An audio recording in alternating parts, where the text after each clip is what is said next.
Et yo, on va parler du chapitre 208 de Shokugeki no Soma. La dernière fois, on avait eu la préparation du Shokugeki régional avec des petites discussions entre les anciens qui veulent se battre pour récupérer les places du C10 et les membres du C10 actuels, tout ça, tout ça. Et le tirage au sort du thème du premier match où ils sont en 3 contre 3, qui est sur les Soba. Et du coup, Soma a pas beaucoup de chance parce qu'il est tombé exactement sur la personne qui est forte au Soba. Du coup, c'est pas très très cool. Et il y a une petite réexplication des règles. Donc là, ils sont 3 contre 3.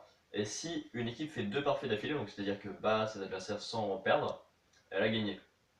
Après, bah, c'est l'équipe qui a encore les candidats que l'autre n'a plus qui gagne. Et voilà. Du coup, cette semaine, on en apprend plus sur le passé de l'adversaire qui affronte Soma.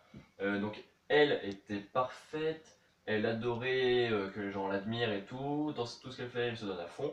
Et justement, le Soma, il a appris plein de choses. Tout le monde lui fait des compliments pour qu'elle cuisine, genre qu'elle fait tout à la perfection, qu'elle maîtrise les bons mouvements et tout. Tout le monde commence à saliver sur ce qu'elle fait. Du coup, tout le monde est en mode ouais, elle est trop forte, Soma n'a aucune chance. Sauf Irina qui est en mode si, il a un truc. Et justement, on voit que lui, dans un petit flashback où son père lui a demandé genre qu'est-ce qu'il comptait faire pour affronter les membres du C10, il a dit bah je compte utiliser le fait de faire un peu n'importe quoi comme d'habitude, ça va marcher. Il a fait non, ça marchera pas parce que tous les membres du C10 sont plus tard dans le point fort, mais toi aussi t'en as un, c'est notre restaurant à nous. Du coup, justement, Soma a besoin de son idée de faire un peu des recettes au pif, tu vois, au feeling, euh, pour voir si ça peut marcher. Et ça risque de défoncer, tu vois, des fois, mais voilà, c'est risqué. Et là, je choisis un truc classique qu'il ne sait qu'il ne ratera pas, qu'il a l'habitude de le faire. Donc, c'est-à-dire, il fait un plat normal, familial, tu vois, qu'il a eu l'habitude de faire. Et du coup, il y a son adversaire qui commence à un peu avoir peur quand même, parce que, genre, elle sait qu'elle est largement supérieure niveau technique, niveau préparation et tout, mais elle sent que Soma est pas très loin derrière. Et du coup, elle demande à Soma de faire son maximum pour elle. Du coup, je pense que les héros vont perdre cette première manche.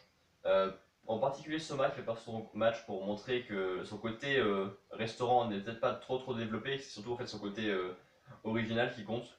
J'espère que ce sera ça parce que c'est ce qui compte, c'est ce qui marche chez lui depuis le début. Alors si en fait tout ce qu'il avait à faire c'était faire les recettes qu'il fait dans son restaurant, c'était un peu con, tu vois.